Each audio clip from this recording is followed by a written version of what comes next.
Assalamualaikum warahmatullahi wabarakatuh. Alhamdulillahi rabbil alamin. Allahumma sholli ala sayyidina Muhammad wa ala ali sayyidina Muhammad. Ya muhallimal huruf thabit qalbi ala dinik. Selamat sukses senantiasa masih bersama kami Sukamto Sastrodimedjo. Nah, Kang Toto masih di bingkai Sukamto Sastrodimedjo channel. Terima kasih atensinya selama ini, dukungan subscribe dan like-nya. Jangan lupa komen di bawah berkenan. Baik, kita akan mencoba dialog, sharing mungkin, mudoroso, mungkin juga monolog. Sehingga mungkin catatan hari ini ada manfaatnya dan bisa menjadi bekal kehidupan kita di dunia ataupun di akhirat. Barangkali kalau cocok, anggaplah ini setetes referensi atau setetes kebaikan sajalah, ya. Semoga kita senantiasa diberi hidayah dan inayah dari Allah Subhanahu wa Ta'ala. Baik, kalau kita ini hidup, kita pasti di dalam KTP kita ada nama, ada NIK, ada alamat, ada status. Tapi di situ juga dicantumkan agama kita. Maaf, kami sebagai seorang muslim, makanya saya meyakini bahwa Islam itu adalah jalan hidup kami. Islam adalah bingkai hidup kami. Nah, hakikat makna Islam, pemahaman kami adalah yang membawa keselamatan bagi diri saya dan teman-teman saya yang seiman dan teman-teman saya yang muslim. Nah, maka saya punya keyakinan, maka bagi kami Islam adalah jalan dan tujuan hidup saya. Ya. Jalan hidup dan pandangan hidup saya. Jalan dan kompas hidup saya. Jalan keselamatan saya di dunia dan di akhirat. Maka ada pesan dari guru-guru kiai kita, guru-guru kita, dari Rasulullah, dari Habib, dari Syekh, ya, bahwa agama Islam itu luhur dan tak ada yang membandingi. Nah, ini pemikiran kami. Jadi bahwa Islam itu luhur, mulia, karena di sana tatanan kebaikan ada, tatanan keselamatan ada, membina manusia dengan akhlak-akhlak yang baik, menata sistem tata surya ini dengan cara baik. Bahkan siklus kehidupan pun tertata dengan baik. Tidak hanya itu, tujuan hidup sesudah dunia pun ditentukan dengan cara yang baik. Bahkan sudah ada step by step, ada SOP dari alam kandungan sampai di yaumil hisab. Berarti kita yakini sebagai seorang yang muslim, maka Islam adalah jalan hidup kita. Ya. Islam menjadi bingkai wadah kita. Maka di dalam muamalah, di dalam bekerja, ya, di dalam beraktivitas, bingkai dasar kita adalah Islam. Itu. Baik, kemudian yang kedua, bagaimana sih Islam ini bisa mensejahterakan? Iya. Bisa menenteramkan? Iya. Bagi teman-teman yang percaya dan sudah menjalankan.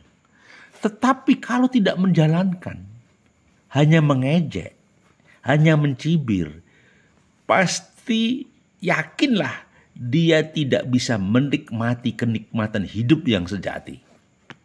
Karena apa? Iya, karena dia mencibir tatanan yang baik. Ketika seseorang mencerca kebaikan, berarti dia dalam kotak kejahatan. Ketika seseorang menghina kebaikan, berarti dia dalam bingkai kegelapan. Oke? Nah, kadangkala begini, bro, wah aku ini, maaf ini, kotor ini, dekil, berlumuran dengan dosa di masa lalu. Mudah, taubatan nasuha, ya, jalankan syariat dan beristighfar sama Allah. Sederhana. Tapi hijrahnya, pindahnya itu karena Allah, bukan karena dunia. Tak ulang. Orang kalau hijrah kebaikan bukan karena manusia, biar dianggap soleh, biar dianggap mutakin. Enggak, bosku. Ya kalau kita memang sadar, istighfar, tobat sama Allah, tempuh jalan kebaikan. Maka barang siapa hijrahnya karena taat kepada Allah dan Rasulullah, maka hijrahnya diterima Allah dan Rasulnya. Maksudnya begini, ketika orang dulu dalam kegelapan yang nyata, dalam penuh kemaksiatan, hidupnya siang malam bergelimang noda dan dosa, melakukan maksiat berkepanjangan, masih ada pintu tobat sebelum azan sampai kerongkongan, sebelum ajal. Masih ada kesempatan. Maka orang dikatakan pindah, hijrah dari kegelapan menuju cahayanya Allah, dari kebatilan menuju kebenaran, dari kemungkaran menjadi kemaslahatan, dari kedoliman menjadi keberkahan. Oke, itu hijrah. Tapi nawaitunya bukan karena uang, bukan karena ada masalah. Nawaitunya memang hanya cinta kepada Allah dan Rasulullah, mencari ridhonya Allah. Gitu loh. Kadang orang mengambil untung saja, susah dekat sama Allah. Begitu kaya, lupa Allah. Orang sehat, wah lupa Allah. Ketika sakit, baru merengek, mewek sama Allah. Tuhan, saya merasa salah dan dosa Tuhan. Tapi kenapa tidak ketika sehat itu tidak merengek, tidak munajat di malam hari?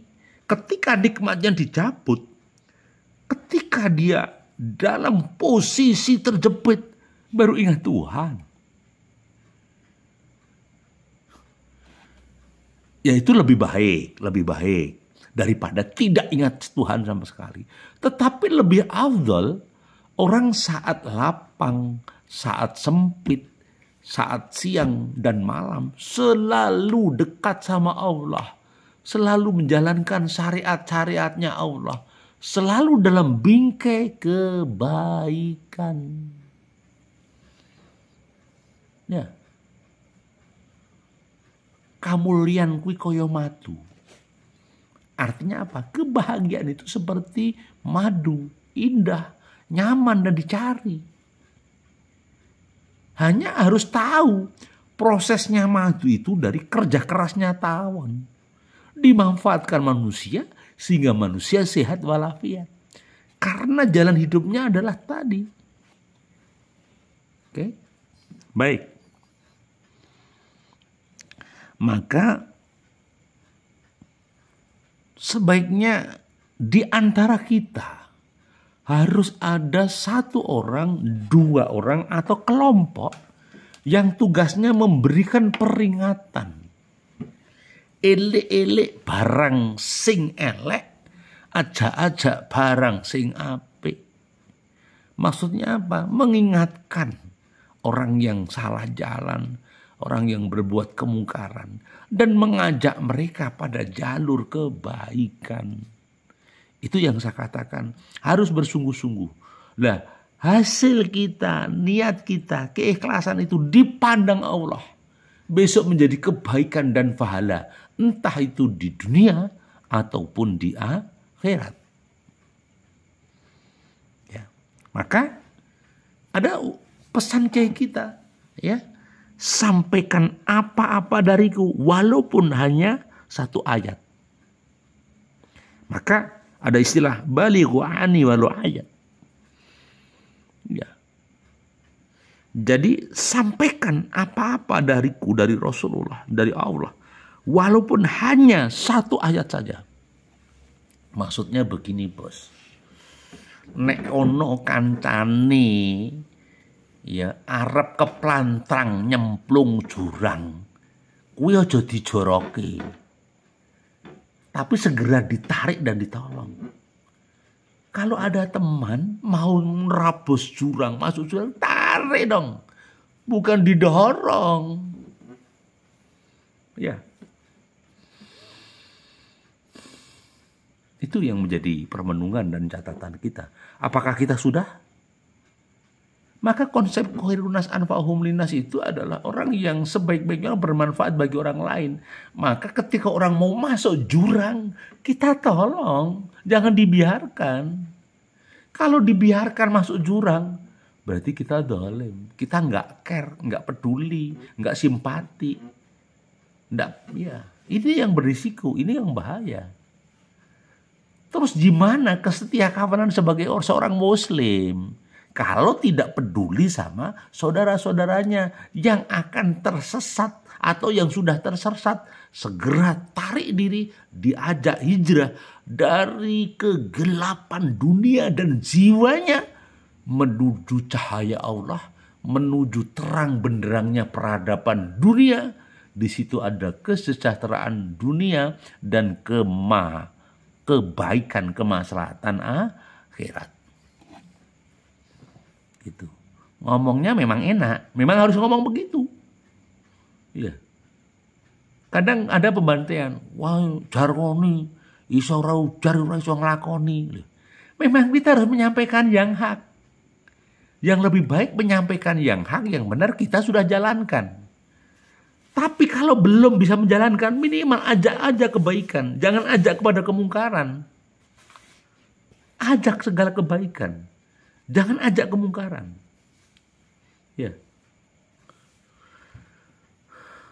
Setuju? Baik, ini sekedar monolog ya.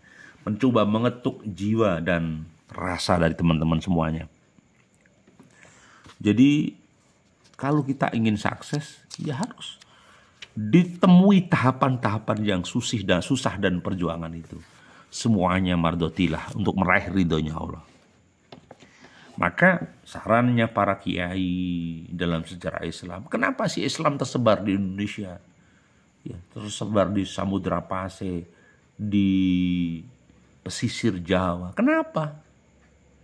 Karena pesannya Rasulullah, pesannya para kiai dan guru-guru kita bahwa harus ada di antara kamu, ya, segolongan, ya, umat yang mengajak kepada kebaikan dan mencegah mungkar, dan mereka itu orang-orang yang beruntung bahagia.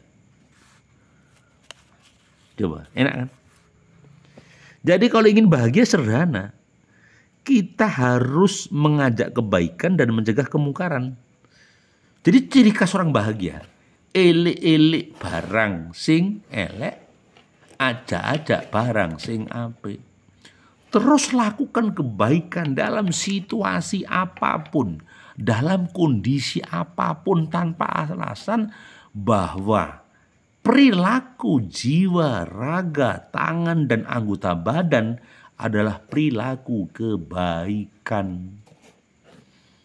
Oke. Baik, apa lagi? Jadi idealnya memang kita dituntun sama Allah agar dalam kebaikan. Jadi kita ini istilahnya harus menjaga tutur kata yang baik. Jadi seperti anjuran guru-guru kita, mengajaklah kamu ke jalan Tuhanmu dengan bijaksana dan tutur kata yang baik atau lemah lembut. Kalau kita jadi juru dakwah, anggaplah bukan juru dakwah lah, kita jadi orang yang soleh, orang yang baik. Jangan lupa, ya, ajak temanmu, jangan lupa, ajak kawanmu agar sama-sama menikmati kebaikan. Kebaikan apa? Ya kebaikan di dunia dan kebaikan di akhirat. gitu loh. Kalau kita tidak baik, wah parah ya. Maka menyebarkan kebenaran dan mengajak orang-orang yang belum percaya adalah merupakan tugas suci. Itu yang dikatakan jihad fisabilillah. Nah, ada filosofis Jawa, dadio teken, ya, setiamu bakal ketekan. Nah, ya kan? Kita harus jalani itu. Segar semuanya dalam kondisi kebaikan.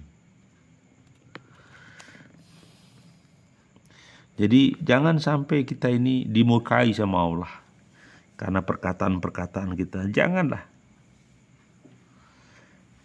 Jadi sesungguhnya ya, sungguh andaikan Allah memberi petunjuk kepada seseorang sebagai hasil usaha dakwahmu, maka lebih baik bagimu daripada dunia seisinya. Kami ulangi bahwa sungguh andaikan Allah memberi petunjuk kepada seseorang sehingga hasil usaha dakwah lebih baik bagimu daripada dunia seisinya. Artinya apa? Kalau orang itu mengambil jalan dakwah, dia mendapatkan kebaikan di akhirat.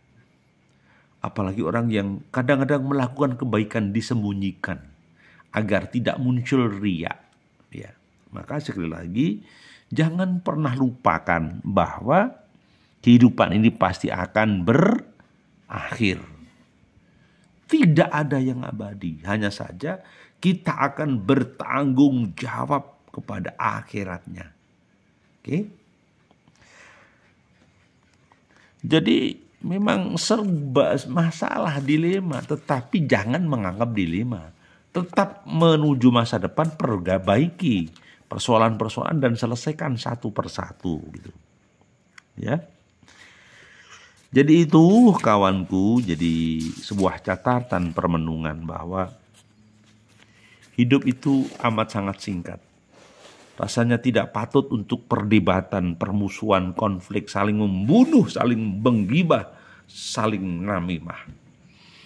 Kalau itu terus dilakukan, yang terjadi bukan keberkahan, tapi kejelekan. Bukan kemuliaan, tapi pemungkaran. Ya. Oke, sementara itu dulu mohon maaf bila ada sesuatu yang kurang berkenan. Semoga Allah memberikan kemudahan-kemudahan. Semoga Allah memberikan ketentraman dan kebaikan, keselamatan di dunia dan akhirat. Terima kasih, berkah masih bersama Sukamto Sastro di Mojo Channel. Berkenan subscribe, like, dan komen. Terima kasih. Assalamualaikum.